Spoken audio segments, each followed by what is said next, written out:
वसुदेवसुतं देवं कंसचानूरमर्दनं देवकी परमानन्दं कृष्णं वन्दे जगद्गुरुम्.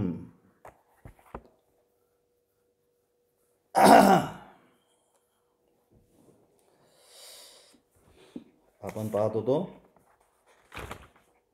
गीतेमधला असणारा 11वा श्लोक आणि त्या 11व्या श्लोकाची असणारी प्रस्तावना जी आहे ती प्रस्तावना या ठिकाणी आपण पाहत होतो. आणि ती प्रस्तावना कालच्या पाठामध्ये आपली संपली. आणि प्रस्तावना संपल्यानंतर आचार्य तस्मात म्हणून त्या ठिकाणी आपला असलेला जो निर्णय आहे तो निर्णय आचार्य या ठिकाणी सांगण्याचा प्रयत्न करतात. तस्मात गीताशास्त्रे, हे जे गीताशास्त्र आहे अथवा गीताशास्त्राच्या अनुषंगाने ओम तत्सत इति श्रीमद्भगवद्गीतासु उपनिषत्सु, उपनिषद शास्त्र. त्यानंतर कोणती विद्या आहे? ब्रह्मविद्यायाम, योगशास्त्रे वगैरे अशा प्रकारे असणारी ही ब्रह्मविद्या असो उपनिषद विद्या असो हे सर्वच्या सर्व गीताशास्त्राने काय होईल म्हणून ईशनमात्रेण, ईशन म्हणजे थोडंसुद्धा, ईशन म्हणजे थोडंसुद्धा, ईशनमात्रेण अपि काय श्रौतेन स्मार्तेन वा कर्मणा ज्ञान आत्मज्ञानस्य समुच्चयः न केनचित् दर्शयितुं शक्यः. आणि म्हणून अशा प्रकारे श्रौत स्मार्त कोणत्याही प्रकारच्या कर्माबरोबर ज्ञानाचा समुच्चय होऊ शकत नाही, हे आचार्य शेवटी निर्णय देऊन टाकतात. आणि म्हणून अशा प्रकारे यथाच अयम अर्थः तथा प्रकारणशः पुढे जाऊन हाच अर्थ म्हणजे काय? ज्ञान म्हणजे ज्ञानचे, ज्ञानादेव कैवल्यम, हा जो मुख्य सिद्धांत आहे हा मुख्य सिद्धांत पुढे जाऊन वेळोवेळी पुढे जाऊन मग यथाच अयम अर्थः तथा त्याप्रमाणे काय प्रकरणशः जिथं जिथं त्या ज्या प्रकारची प्रकरणं येतील, कर्मयोगाच्या अनुषंगाने येईल, ध्यानयोग येईल, भक्तियोग येईल, पुरुषोत्तम योग येईल, त्याच्या अनुषंगाने ज्या ज्या प्रकारची प्रकरणं येतील त्या त्या प्रकाराच्या प्रकरणाच्या अनुषंगाने तो अर्थ कोणता अर्थ? मग ज्ञान म्हणजे ज्ञानच आहे, ज्ञानाबरोबर इतर कोणाचीही बरोबरी होऊ शकत नाही. कर्म म्हणजे कर्मच आहे, या दोघांचा समुच्चय होऊ शकत नाही. अशा प्रकारे हा जो आहे तो अर्थ तत्र तत्र त्या त्या ठिकाणी पुन्हा काय करेल? दर्शयिष्यामि, दर्शयिष्यामः म्हणजे मी त्या त्या ठिकाणी अशा प्रकारे अर्थ मी पुन्हा दाखवेल. आणि अशा प्रकारे आणि म्हणून गीताशास्त्रामध्ये कुठेच ज्ञान आणि कर्म समुच्चयवाद सांगितलेला नाही. इवन गीताशास्त्राच्या अनुषंगाने सर्व शास्त्रात, सर्व शास्त्र म्हणजे वेदांत शास्त्रामध्ये कुठेही ज्ञान आणि कर्माचं समुच्चय सांगितलेलं नाही. कर्मही त्याला फक्त ज्याला म्हणतो आपण एक मदत, ज्याला म्हणतो मदतनीस, त्या अनुषंगाने फक्त आपण घेतो. पण ज्ञान हे ज्ञानच आहे. आणि म्हणून तत्र एवं, आणि म्हणजे अशा प्रकारे काय झालं मग आता पुन्हा शेवट तत्र एवं धर्मसम्मूढ चेतसः, काय झालं? चेतसा म्हणजे याची बुद्धी, कोणाची? अर्जुनाची. काय झाली? धर्माविषयी अत्यंत काय करायचंय आणि काय करायचं आता माहिती नाही. आणि म्हणून तत्र एवं धर्मसम्मूढ चेतसः महती शोकसागरे निमग्नस्य, महान अशा शोकसागरामध्ये कोणतं अर्जुन आता बुडालाय, अर्जुनस्य अन्यत्र. आणि म्हणून अशा प्रकारे सगळं सांगितलं तरी अंतिम सोल्युशन असतं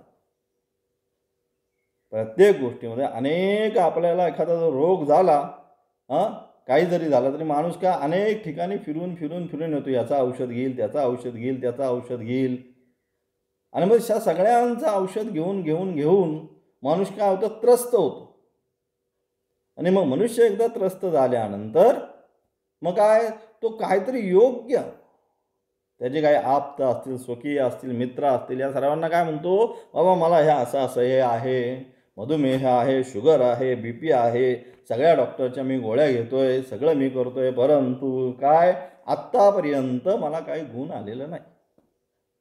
तर तुम्ही काय करा, याच्यामध्ये मला विशेष असा असणारा गुण किंवा कोण डॉक्टर योग्य आहे की काय करेल, ह्या माझ्या रोगाचं निदान करेल, याच्यावर मला योग्य असं औषध देईल की त्याने काय होईल, हा माझा जो रोग आहे ना, हा रोग मुळापासून नष्ट होईल. मग त्याला कोणीतरी एखाद्या डॉक्टरचं नाव सांगतं, तिथे तो जातो, ते औषध घेतो आणि तिथे मात्रा त्याला लागू पडते. तसं या ठिकाणी अर्जुनाने जरी सगळं सांगितलं तत्वज्ञान भगवंताला पहिल्या अध्यायामध्ये, तरी सुद्धा ते तत्वज्ञान सांगून शेवटी अर्जुन काय झाला, तत्वज्ञान सांगितलं म्हणून सांगितलं या श्लोकामध्ये, न अनुशोचन्ति पंडिता, जे पंडितासारखा बोलतोस, सर्व सांगतोस आणि पुन्हा काय करतोय, पुन्हा शोकच करतोय. म्हणजे आपण मराठीमध्ये जे म्हणतो काय की लोका सांगे ब्रह्मज्ञान आपण कोरडे पाषाण, त्याप्रमाणे सगळ्यांना सगळं सांगितलं मला तू, परंतु स्वतः काय, स्वतः दुःखालाच प्राप्त झालास, या ठिकाणी विषादच करतोयस. आणि म्हणून अशा प्रकारे अन्यत्र आत्म, याला आता या अर्जुनाला हा काय हे दुःख जे प्राप्त करून घेतलेलं आहे, या दुःखावर एकच मात्र आहे भगवंत म्हणतात. याला आता बाकी काही सांगून उपयोग होणार नाही, कारण याला सगळंच माहिती. म्हणजे मी सांगण्यापेक्षा याने मला सगळंच सांगून हा रिकामा झाला. मग आता ह्याला आपण काय सांगायचं, मग याला जे माहिती नाही, वास्तविक जे सोल्युशन आहे तेच सोल्युशन आता याला आपण दिलं पाहिजे. आणि मग ते सोल्युशन कोणतं, आत्मज्ञानात एक स्वस्वरूपाचं, जोपर्यंत स्वस्वरूपाचं ज्ञान नाही तोपर्यंत सर्व दुःखांचा सागर आहे. अलग लक्षात, कुठपर्यंत सागर आहे, जो पण स्वस्वरूपाचं ज्ञान नाही. ज्या क्षणिक स्वस्वरूपाचं ज्ञान होईल त्या क्षणी काय, मग आनंदच आहे. आणि म्हणून अशा प्रकारे मग ते स्वस्वरूपाचं ज्ञान, मी कोण, रमण महर्षींचं मागे मी सारखं उदाहरण, की कोणी जरी आला त्या ठिकाणी साधक विचारायला की मला अमुक आहे, मला तमुक आहे, कोणाला विचारायचे, तू कोण, मी कोण, याचा तू हे केलास का, जिज्ञासा केली का, कधी अर्थ जाणण्याचा प्रयत्न केला का, हाच प्रश्न रमण महर्षी करायचे. दुसरा कोणताच प्रश्न नाही. मीची असणारी जिज्ञासा, मी कोण, त्याचं एकदा उत्तर सापडलं जीवनामध्ये, मग या सगळ्या दुःखांचा अंत तिथे होऊन जातो. आणि म्हणून अर्जुनाचं असणारं जे दुःख आहे, भगवंतांनी पाहिलं की काय याचं दुःख आहे अर्जुनाचं दुसरं दुःख कुठलंच नाही आहे, मी आणि माझे, हेच अर्जुनाचं दुःख आहे. बस, मग तो वास्तविक मी काय हा जोपर्यंत आपल्याला समजत नाही, म्हणजे अर्जुनाच्या निमित्ताने आम्हाला सुद्धा वास्तविक तो जो मी कळत नाही, तोपर्यंत आम्हाला सुद्धा दुःखच आहे. मग त्या मीचं असणारं स्वरूप जोपर्यंत कळत नाही, स्वरूप जोपर्यंत कोणीतरी सांगत नाही की हा मी अशा प्रकारे आहे, मीचं वास्तविक स्वरूप, एक भ्रांतिकल्पित आपण स्वरूप घेतो आणि एक वास्तविक स्वरूप घेतो. पण आपण सगळे काय करतो, आता सगळे आपण सर्वच्या सर्व संसारी बाह्य याला काय झालोय, चक्रित झालेलो आहे. बाहेरचं सगळं हे पाहून अलग लक्षात, ह्याच्यात अमुक आहे, त्याच्यात तमुक आहे, परांची खानी व्यतृण स्वयं तस्मात परांग पश्यति नांतरात्मन, सगळे बाहेरच पाहतात. कश्चित धीर आत्मानमैक्षत आवृत्त चक्षुः, एखादाच कोणीतरी, बाकीचे सगळे जे आहेत हे कुठं पाहणार आहेत, बाहेरच पाहत आहेत. श्रोत्रम त्वक चक्षुरसना घ्राणम वगैरे हे सगळे जे बाह्य आहे, पंच ज्ञानेंद्रिय आहे, पंचकर्मेंद्रिय आहे, या सर्वांच्या सहाय्याने काय करतोय, तर आपण बाह्य जगताचं ज्ञान घेण्याचाच प्रयत्न करतोय. आणि जोपर्यंत आपण बाह्य जगताचं ज्ञान घेऊ तोपर्यंत आपण सुखी आणि दुःखी होत राहणार आहोत. म्हणून कश्चित आत्मानम ऐक्षत सांगितलं, आवृत्त चक्षुः. मग त्याने काय केलं, आपले चक्षु जे आहेत ते आवृत्त केले, आतमध्ये अंतर्मुख झाला. तो जे बाहेर जे पाहत होता पंच ज्ञानेंद्रिय कर्मेंद्रियाच्या, त्यांनी काय केले, आपले चक्षु आवृत्त चक्षुः. मग काय झालं, अमृतत्व इच्छन. आणि मग स्वतः अमृतत्व जे आहे त्या अमृतत्वाची प्राप्ती करण्याकरिता त्यांनी ते आपले चक्षु बाह्य आहेत ते चक्षुला काय केलं, आता अंतर्मुख करून घेतलं. म्हणून अंतर्मुखता पाहिजे. का शास्त्रामध्ये अंतर्मुखता पाहिजे, जोपर्यंत बाहिर्मुख आपण आहोत तोपर्यंत आपला नाशच आहे. एक एकमप्यम अर्थ अनर्थाय सांगेल किमत्रय एतत् पंचकम सांगितलं. एक एक जरी इंद्रिय जी आहे एवढी बलवान आहेत ती की ती माणसाला ओढत घेऊन जातात. कुरंग पतंग त्या ठिकाणी आचार्यांनी सांगितलं. हे सगळे पाचही जणांची उदाहरणं दिली. आणि म्हणजे अशा प्रकारे जोपर्यंत स्वस्वरूपाचं ज्ञान प्राप्त होत नाही, अन्यत्र आत्मज्ञानात उद्धरणम अपश्यन, याला आता दुसरा इलाजच नाही. याला आता स्वस्वरूपाचं ज्ञान सांगणं, आत्मज्ञान सांगणं, हाच याच्यावर एकच उपाय. आणि म्हणून भगवान वासुदेव ततः अर्जुनम उदिद्धारयिष्युः आत्मज्ञानाय अवतारयन आह.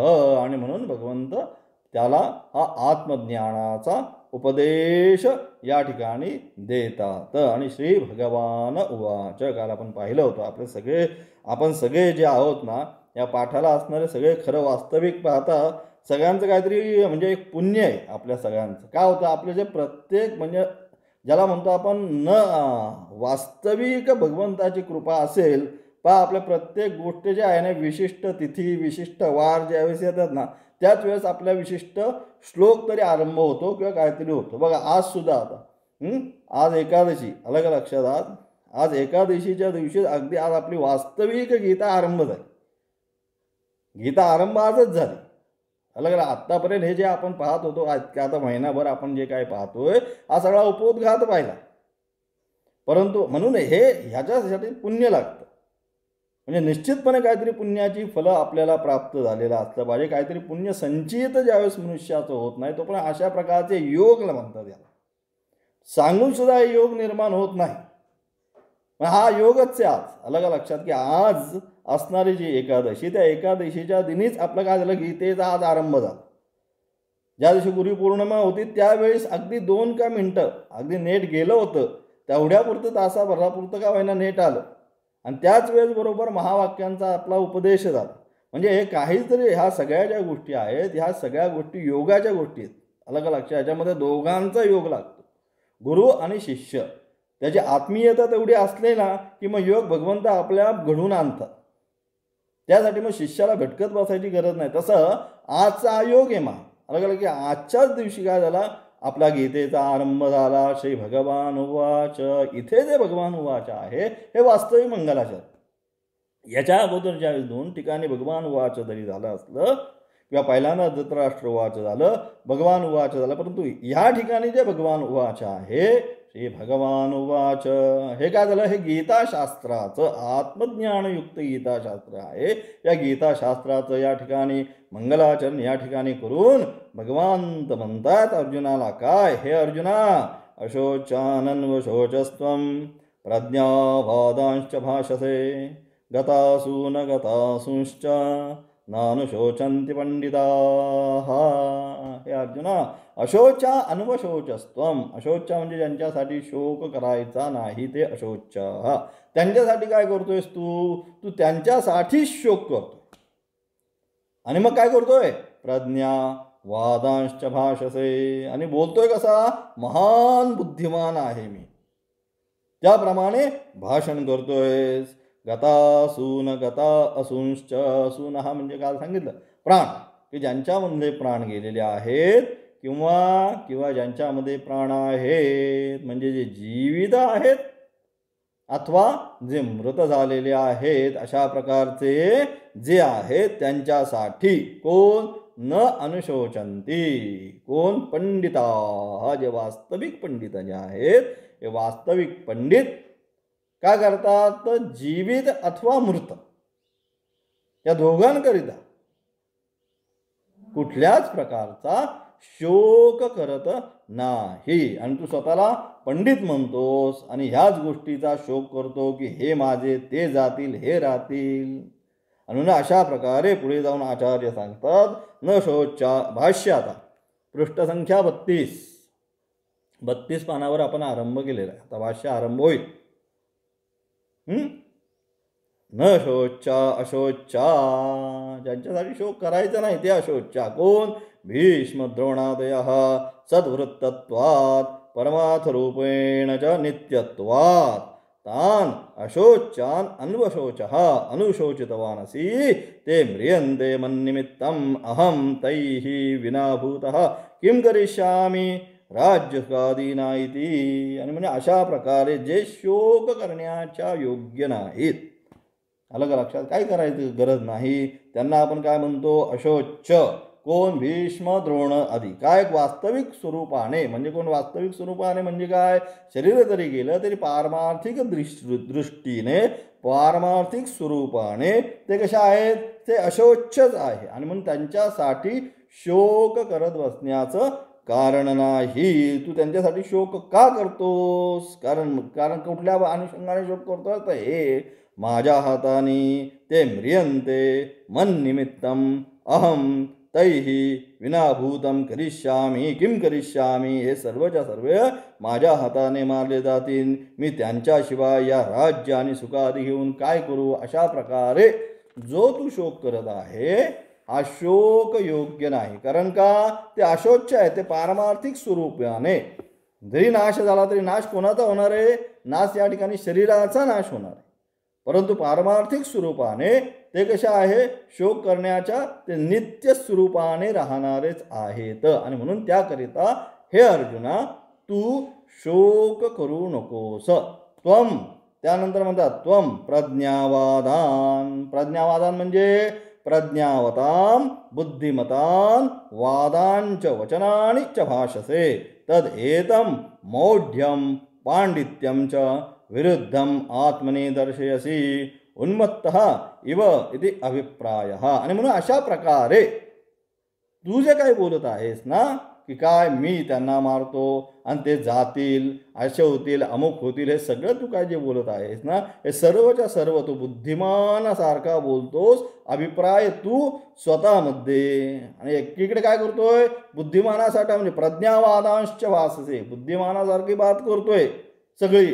आणि काय करतोय दुसरीकडं हे सर्व जातील म्हणून शोक सुद्धा करतोय. म्हणजे एकीकडं प्रज्ञावादांश भाषसे चांगल्याच प्रकारे बोलतोयस उत्तम पंडित ज्याप्रमाणे बोलतात त्याप्रमाणे बोलतोय. आणि दुसरीकडं हे सर्वच्या सर्व जातील म्हणून दुःख सुद्धा तूच करतोय. म्हणजे दोन्हीमध्ये काय आहे दोन्हीमध्ये फरक आहे. एकीकडे प्रज्ञा दाखवतोस आणि एकीकडे तू मूर्खपणा दाखवतोयस. आणि म्हणून तू अभिप्राय तू स्वतःमध्ये वेड्यासारखी मूर्खता आणि बुद्धिमत्ता या दोन्ही विरुद्ध भावना आपल्यामध्ये दाखवत आहेस. एकीकडे प्रज्ञावान बोलतोय आणि दुसरीकडे म्हणतो हे मरतील याला मी कारणीभूत होईल वगैरे वगैरे म्हणे. आणि म्हणून काय तस्मात भगवान म्हणतात आचार्य पुन्हा भाष्य करतात काय गतासून गतासून म्हणजे काय गत प्राणान मृतान अगतासून म्हणजे अगत प्राणान जीवितान च न अनुशोचन्ति पंडिताः आत्मज्ञा. आणि म्हणजे कारण ज्यांच्यामधून प्राण गेलेले आहेत म्हणजे जे मरण पावलेले आहेत अथवा ज्यांच्यामध्ये प्राण आहेत जे जीवित आहे त्या आत्मज्ञानी त्यांच्याकरिता आत्मज्ञानी शोक करत नाही. जे वास्तविक जो आत्मज्ञानी आहे तो आत्मज्ञानी त्या आत्म्याचं नित्यत्व जाणत असल्यामुळे देह तर जाणारच आहे. कुठल्याही परिस्थितीमध्ये तुम्ही कितीही ठेवायचा प्रयत्न केला ते तो राहणार आहे का तो राहणार नाही. तो नित्य जाणार जाण्यासाठीच आलाय तो वास्तविक पाहता. पण आपण मानून घेतलंय काल सांगितलं त्याप्रमाणे काय हा राहणारच आहे. ज्यावेळेस जी जाणारी गोष्ट आहे रामसुखदासजी सुंदर म्हणतात अलग लक्षात जी जाणारी गोष्ट तिला काय केलं ती राहणारी राहणारी राहणारी म्हणून आपण भ्रांती करून घेतली अलग लक्षात आपल्या बुद्धीवर. आणि अशा प्रकारची आपण भ्रांती केल्यामुळे आपण दुःखी आहोत. भ्रांती करून कोणी घेतली आपणच घेतली. वास्तविक जाणारीच गोष्ट आहे. ज्यावेळेस जन्माला आला त्याच वेळी निश्चित झालं. अस्ति जायते वर्धते विपरिणमते अपक्षीयते विनश्यती ती षड विकार व तत्वबोधामध्ये झालं आपलं की 6 विकार त्याच्यामध्ये आहेच या देहामध्ये. कितीही कुणी काही केलं तरी तो जाण्यासाठीच आलेला आहे. परंतु आम्ही मानून बसलो काय की हा आता राहणारा आहे. आणि म्हणून अशा प्रकारे जी वस्तू जाणारी आहे ती भ्रांत्या कल्पित आम्ही राहणारे आहे असं ज्यावेळेस मानून घेतलं त्यावेळेस आमच्या दुःखाला सुरुवात झाली. म्हणजे वास्तविक परिस्थिती आम्ही प्राप्त किंवा जाणून घेण्याचा प्रयत्न करत नाही. आणि म्हणून अशा प्रकारे जे ज्ञानी आहेत जे तत्वज्ञानी आहेत ते वास्तविक स्वरूप की वास्तविक नित्य स्वरूपाने हे आत्मतत्व आहे, हे राहणारच आहे, नित्य आहे. आणि म्हणून ते काय करतात, ते शोक करत नाही. पंडा, पंडा म्हणजे काय, पंडिता. पंडा म्हणजे पंडा आत्मविषया बुद्धी. पंडिता हा शब्दाची व्याख्या आचार्य करतात. पंडा म्हणजे काय, तर आत्मविषयक बुद्धी. आत्मा कसा आहे, सच्चिदानंद स्वरूप, चिदानंद रूप, शिवोहम शिवोहम, अजम निर्विकल्पो निराकार रूप, हे त्याचं वास्तविक स्वरूप आहे. अशा प्रकारची जी बुद्धी आहे, अशा प्रकारची बुद्धी ज्यांच्यामध्ये आहे, पंडा आत्मविषया बुद्धी येषाम ते ही पंडिता. आणि अशा प्रकारे की आत्मा कसा आहे, हे सर्व षटक्रियारहित, निर्विकार, निराकार अशा प्रकारे आहे तो आत्मा. ते आत्मतत्व हे जे जाणतात ते पंडित. वास्तविक पांडित्य निर्विद्य इति श्रुते, हे श्रुतीसुद्धा म्हणते काय, तर पांडित्य प्राप्त करून, असं श्रुतीसुद्धा म्हणते. आणि म्हणून पंडित्य प्राप्त करून या श्रुतिवाक्यानुसार आत्मविषयक बुद्धीचे नाव पंडा आहे. आणि ती बुद्धी ज्यांच्यामध्ये आहे त्यांना आपण पंडित म्हणतो. अलग लक्षात, पंडित आपण म्हणतो, हा पंडित येतो, पंडित आहे, पण पंडित शब्दाची वास्तविक असणारी व्याख्या की ज्यांच्यामध्ये खरोखरच आत्मविषयक बुद्धी जागृत झालेली आहे, देहाच्या व्यतिरिक्त आत्म्याचं अस्तित्व आहे ही बुद्धी ज्यांच्यामध्ये निर्माण झालेली आहे, ते वास्तविक पंडित. आणि देह म्हणजेच आत्मा हे जे जाणतात ते सगळे अपंडित, मूर्ख. आणि म्हणून परमार्थतः तू नित्यान अशोच्यान अनुशोचसी अतः मूढ असी इति अभिप्राय. आणि म्हणून तू काय करतोयस, परमार्थ दृष्टीने नित्य. वास्तविक कसे ते सर्व परमार्थ दृष्टीने नित्यच आहेत. अलग लक्षात, म्हणून नैनम छिन्नंती शस्त्राने सांगितलं. पण परमार्थ स्वरूपाने नित्य असताना ते कसे मग ते अशोचनीय असल्यामुळे भीष्मादी श्रेष्ठ पुरुषांसाठी तू शोक करत आहेस. वास्तविक ते स्वस्वरूपाने राहणारे असल्यामुळे तरी सुद्धा तू त्यांच्यासाठी शोक करतोस. म्हणून तू काय आहे, म्हणून हे अर्जुना तू मूढ आहेस. म्हणजे ज्यांच्यासाठी तू शोक करायला नाही पाहिजे त्यांच्यासाठीच तू शोक करतोस. आणि म्हणून कुतः ते अशोच्या, मग ते अशोच्या म्हणजे ते का, कोणत्या कारणामुळे ते अशोच्या आहे की त्यांच्यासाठी शोक करण्याचं कारण नाही, याचं उत्तर आचार्य पुढच्या श्लोकामध्ये देतात. कुतः ते अशोच्या, ते त्यांच्यासाठी शोक का करायचा नाही, यतः नित्याः, कारण ते नित्य स्वरूपाने आहे. मग ते नित्य कसे, मग ते नित्य कसे हे आचार्य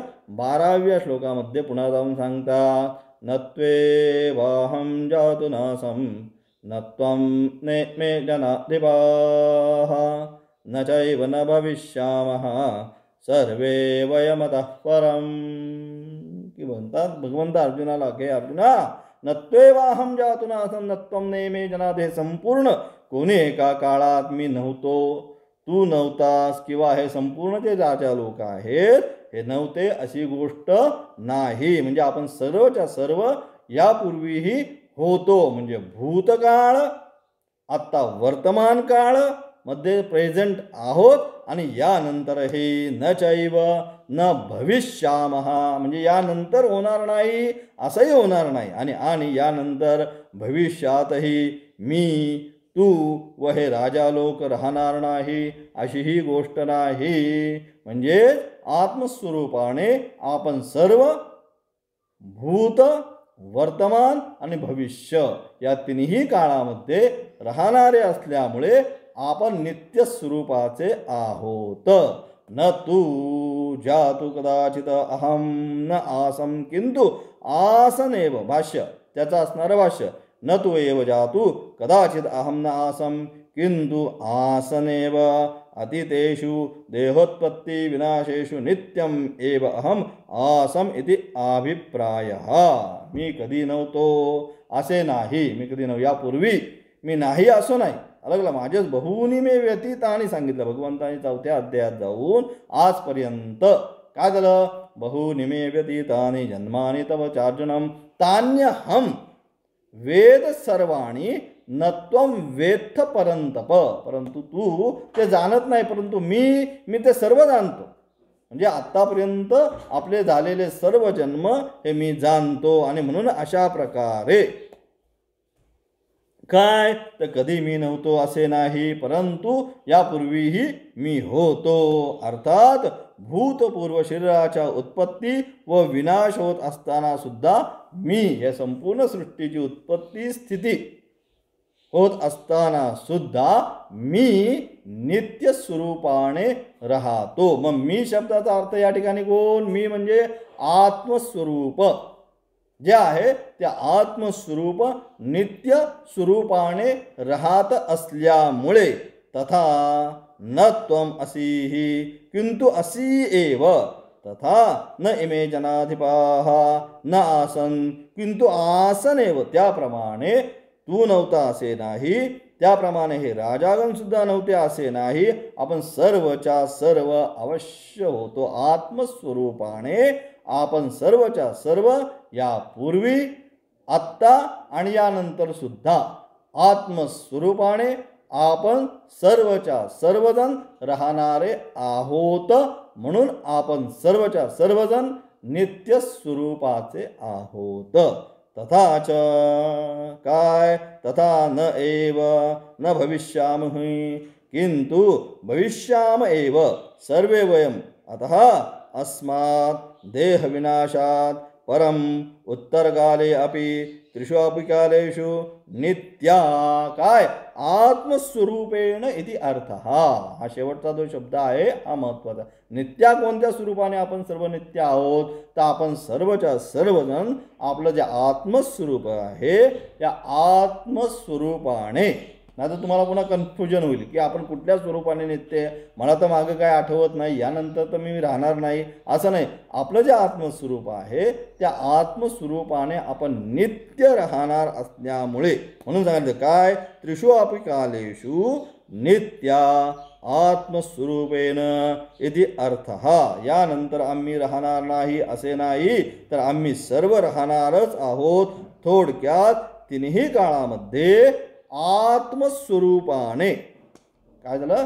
तिन्ही काळामध्ये आपण सर्वच्या सर्व आत्मस्वरूपाने नित्य असल्यामुळे शोक करण्याची कोणतीही तुला गरज नाही. आणि म्हणून अशा प्रकारे पुढे जाऊन मग कुठल्या कशा प्रकारे ते आत्मस्वरूप राहतं त्याचं असणारं उत्तर पुढच्या श्लोकातून आचार्य पुन्हा सांगण्याचा प्रयत्न करतात.